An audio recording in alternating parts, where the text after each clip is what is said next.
সঠিক সময়ে সঠিক সিদ্ধান্ত আসবে। কিন্তু ডাকসু নির্বাচন যখন হলো, সবাই জয় বাংলা স্লোগান দিয়ে কিন্তু ভিপি নূরকে ভোট দিয়েছে। দেখেছেন পরিস্থিতিটা। যারা এই সমাবেশে আসবে না তারা স্বাধীনতা বিরোধী, মুক্তিযুদ্ধ বিরোধী, এই যে চেতনার গান বলে জোর করে নিয়ে আসতেছে। কিন্তু প্রধানমন্ত্রী ওই সমাবেশে প্রধান অতিথি থাকবে। প্রধানমন্ত্রীকে বিনয়ের সাথে বলতে চাই, মাননীয় প্রধানমন্ত্রী, আপনি এখনো প্রধানমন্ত্রী আছেন, আপনি একটা সৎ সাহস থেকে একটা চ্যালেঞ্জ গ্রহণ করেন। ওই সমাবেশে যারা আসছে শুধুমাত্র তাদের ভোট নেবেন।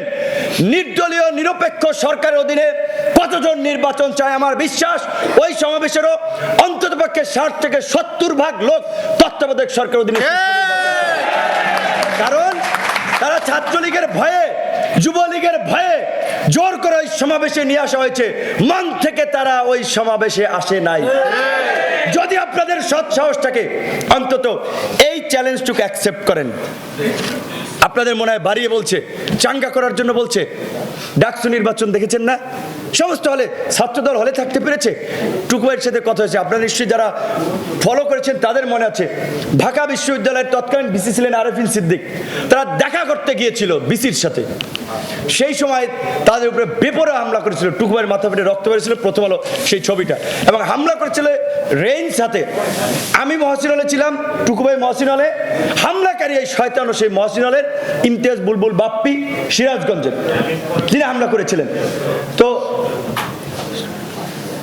ছাত্র দল তো ক্যাম্পাসে গেলে হামলা মামলা করে, আমাদের তো কয়েক দফা হামলা মামলা করলো। কিন্তু ডাকসু নির্বাচন যখন হলো, সবাই জয় বাংলা স্লোগান দিয়ে কিন্তু ভিপি নূরকে ভোট দিয়েছে। দেখেছেন পরিস্থিতিটা। তো বাস্তব কথা এটা, আপনারা ভাইবেন না যে ওই সমাবেশ মানে ছাত্রলীগের সমাবেশ।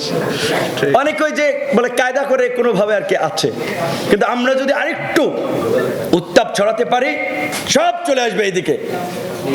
খবর আছে 10 ডিসেম্বরের আগে পুরো প্রশাসনকে কাঁপাকাঁপি শুরু হয়ে গেছিল।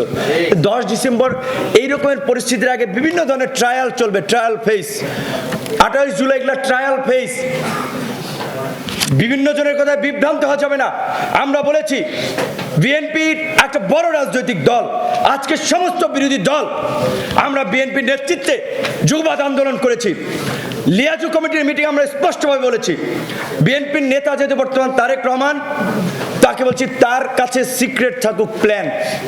প্ল্যান যদি আগে সবার সাথে শেয়ার করে তাহলে এটা গোয়েন্দা সংস্থার কাছে চলে যাবে, তাহলে কি আন্দোলন হবে? তাহলে আন্দোলন কিভাবে গড়ে উঠবে, কিভাবে ফ্যাসিবাদের পতন ঘটবে, সেটাকে আপনারা সবাই ঠিক করতে পারবেন না। ইমামের প্রতি আনুগত্য থাকতে হবে, সঠিক সময়ে সঠিক সিদ্ধান্ত আসবে, ঝাঁপাই পড়তে হবে, সময় বেশি নাই। শেষ কথা বলতে চাই, লতিফ মাসুম স্যার যেটা বলেছেন, আজকের সিভিল সোসাইটি, নাগরিক সমাজ অনেকে এখন নিজেকে গুটিয়ে নিয়েছেন অন্তর্বর্তী সরকারে যদি তার নামটা আসে, যে যেন সবাই, এই কারণে অনেকে আবার বিরোধীদের অনেকের সভা সমাবেশে আসতেছে না। অনেকে যেটা বলছেন মানে নিজেরা সেলফ সেন্সর আরোপ করেছেন, চিন্তা করছে এনজিও চালান, সরকারের বিরুদ্ধে কথা বললে ফান্ড বন্ধ হয়ে যাবে, বিশ্ববিদ্যালয়ের শিক্ষকতা করেন, প্রমোশন আটকে যাবে, নানান ধরনের। এই যে একটা জাতির বৈশিষ্ট্য হতে পারে না।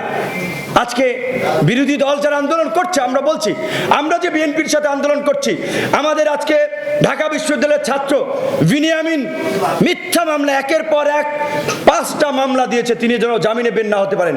মশিউরকে 2টো মামলা দিয়েছে।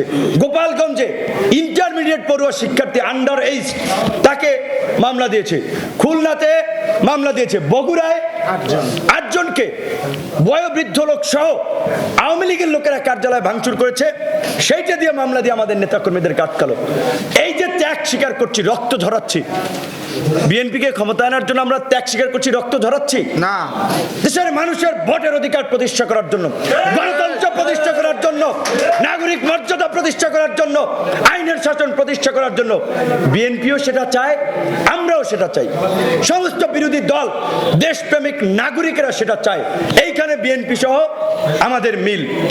কাজী এই আন্দোলনকে সরকারের মদতপুষ্ট সাংবাদিকরা অনেকে বিএনপি জামাতের আন্দোলনের কথা বলে প্রচার করতে চায় যে বিএনপি ক্ষমতা আসলে ভাই আপনার লাভ কি। আজকে এই যে যুব অধিকার পরিষদের প্রতিষ্ঠা বার্ষিকী পালন করতে গিয়ে বিভিন্ন জায়গায় হামলার শিকার, আজকে এই নিক্সন ভাই, এবি পার্টি কিংবা ইসলামী আন্দোলন, এমন কোন দল আছে যারা এই ফ্যাসিবাদী সরকারের এই ফ্যাসিস্ট আচরণ থেকে রক্ষা পেয়েছে? বিশ্ববিদ্যালয়ের শিক্ষক, সাংবাদিক, ডিপ্লোম্যাট, সাবেক সেনা কর্মকর্তা, এমন কেউ আছে যারা গুম খুন মামলা থেকে রেহাই পেয়েছে? এই ফ্যাসিবাদের পতন না হলে কারো রেহাই নাই। তাই বন্ধুগণ, এখন আর মতনৈক্য বাহাস করার সময় নাই। যেটা স্লোগান উঠেছে, দফা এক দাবি এক, শেখ হাসিনার পদত্যাগ, শেখ হাসিনার পদত্যাগ, দফা এক দাবি এক, এক দফা এক দাবি, শেখ হাসিনা কবে যাবি? এই এক দফা দাবিতে সমস্ত গণতন্ত্রকামী ছাত্র জনতা, শিক্ষক সকলকে আমরা রাজপথের এই চলমান আন্দোলনে অংশগ্রহণ করার আহ্বান জানাবো। এবং যুব অধিকার পরিষদ আজকের যুব সংগঠনগুলোকে নিয়ে যেই আলোচনা শুরু করেছে, বড় যুব সংগঠন হিসেবে সুলতান সালাউদ্দিন টুকু ভাই আছে, তার প্রতি আহ্বান জানাবো। জাতীয় পর্যায়ে তো বিএনপি সবার সাথে লিয়াজু করছে, আপনারা যুব সংগঠনকে নিয়ে বৃহত্তর যুব ঐক্য গঠন গড়ে তুলুন।